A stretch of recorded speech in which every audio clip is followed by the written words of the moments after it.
for sure, food security. And why do I say this? We get briefings from the IMF and World Bank twice a year. We, meaning the Secretary General and all UN chief executives in a closed room. We talk about global economics, global politics, insecurity, terrorism, the group. We had a briefing this year that was an eye-opener. The IMF was looking at the world 20 years from now.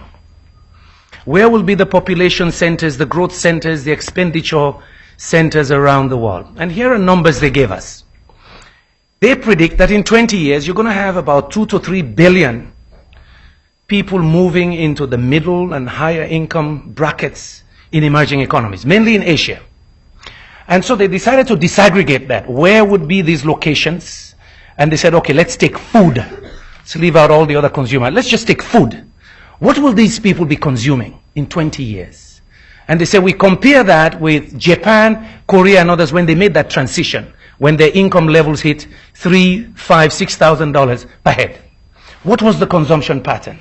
So they went and broke it down. Food, proteins. How do we produce? Where will be the production centers? So conclusion. They said to us in the briefing, the days of cheap energy are gone. The days of cheap food are gone. They said, but you know something? That population, 2, 3 billion, with purchasing power, they're going to need more televisions, more refrigerators, more of everything. So huge commodity demand. And the guy said, meanwhile, we have this other story of Africa hitting 1.4 billion people by 2030, about 2 billion, 2.5 billion by 2050. By 2030, over half of them in cities. Young men and women looking for jobs. Not enough energy to power those economies. That migration is preceding industrial transformation in those economies. In other parts, you had the industrialization moving people moving into this. This one is preceding. So you see it in Freetown, you see it in Lagos and in Addis. What are we going to do? Will they afford food? Anyway, that's the context we are. That's why I believe this work is important. I put this team together about 4 or 5 years ago because I had people talking about food security in the old style. These economies in Africa have to deal with food security, jobs, urbanization all at once today. And then you have the big risk multiplier, climate change. Messing up everything. All the predictions, business as usual. Yields will go down by 50%. There will be climate refugees in Africa moving around because there's flooding and so on. How do you as a government deal with all of this today? If we just look at food security as just increasing production on the farm, you need to link farmers to markets. You need to have food distribution systems in the cities. You need to feed that population. But you need to create jobs. The Arab Spring is about jobs. I did a piece in March in Project Syndicate with the Minister of Trade and Industry of South Africa. We called it South of the Revolution. We were sitting in Algeria in March because we were there in Libya in November watching everybody kissing Gaddafi. And then in March we found ourselves there. And we said, could this happen down south? So we wrote this piece and we wrapped this together. Agribusiness, jobs, and beneficiation, they call it in South Africa, adding value. So this book is about value addition. How do we begin to add value to Africa's production? To create jobs and wealth? How do we change the discussion in Africa from just poverty reduction to wealth creation? Because then you talk about competitiveness. Then you talk about trade. Then you talk about productivity and infrastructure. So it is that holistic approach that we really advocate for.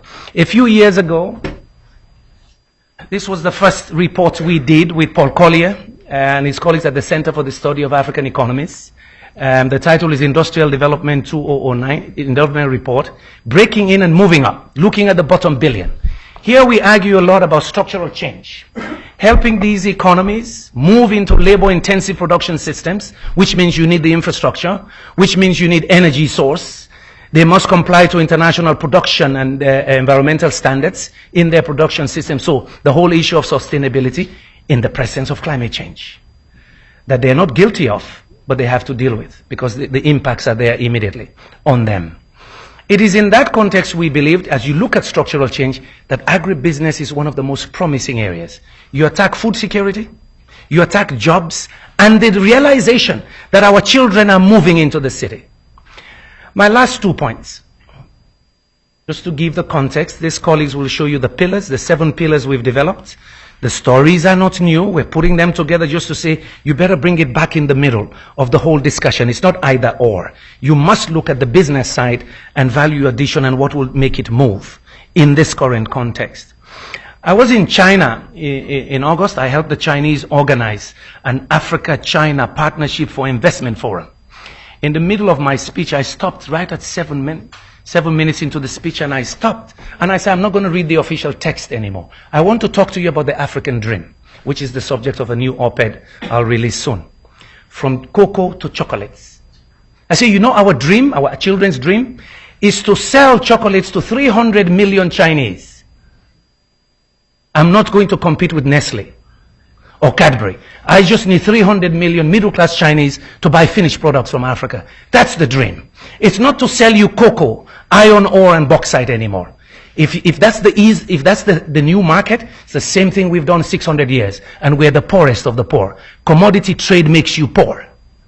Every nation has been able to do structural transformation, add value, industrialize, move up the ladder to create wealth. So it's not just that missionary thing of giving aid. It's about business models that will make agribusiness happen. And what would it take? It's about energy access and infrastructure to link markets and compliance to standards. Very crucial in today's situation.